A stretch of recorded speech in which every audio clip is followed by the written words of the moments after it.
The vanity of self-indulgence. I said in my heart, Come now, I will test you with pleasure, enjoy yourself. But behold, this also was vanity. I said of laughter, It is mad, and of pleasure, what use is it? I searched with my heart how to cheer my body with wine, my heart still guiding me with wisdom, and how to lay hold on folly, till I might see what was good for the children of man to do under heaven during the few days of their life. I made great works. I built houses and planted vineyards for myself. I made myself gardens and parks, and planted in them all kinds of fruit trees. I made myself pools from which to water the forest of growing trees. I bought male and female slaves, and had slaves who were born in my house. I had also great possessions of herds and flocks, more than any who had been before me in Jerusalem. I also gathered for myself silver and gold and the treasure of kings and provinces. I got singers, both men and women, and many concubines, the delight of the sons of man. So I became great and surpassed all who were before me in Jerusalem. Also my wisdom remained with me. And whatever my eyes desired I did not keep from them. I kept my heart from no pleasure, for my heart found pleasure in all my toil, and this was my reward for all my toil.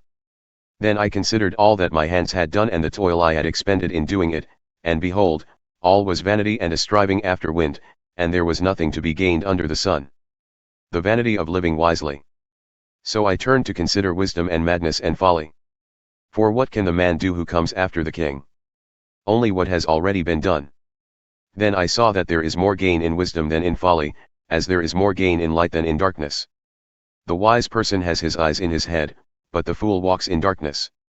And yet I perceived that the same event happens to all of them. Then I said in my heart, What happens to the fool will happen to me also. Why then have I been so very wise? And I said in my heart that this also is vanity. For of the wise as of the fool there is no enduring remembrance, seeing that in the days to come all will have been long forgotten. How the wise dies just like the fool. So I hated life, because what is done under the sun was grievous to me, for all is vanity and a striving after wind. The vanity of toil. I hated all my toil in which I toil under the sun, seeing that I must leave it to the man who will come after me. And who knows whether he will be wise or a fool? Yet he will be master of all for which I toiled and used my wisdom under the sun. This also is vanity. So I turned about and gave my heart up to despair over all the toil of my labors under the sun. Because sometimes a person who has toiled with wisdom and knowledge and skill must leave everything to be enjoyed by someone who did not toil for it.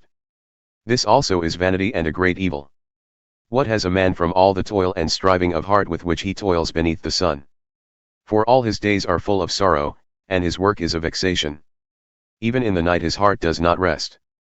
This also is vanity. There is nothing better for a person than that he should eat and drink and find enjoyment in his toil.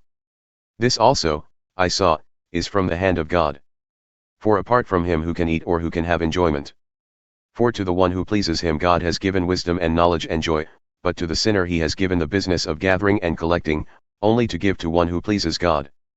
This also is vanity and a striving after wind.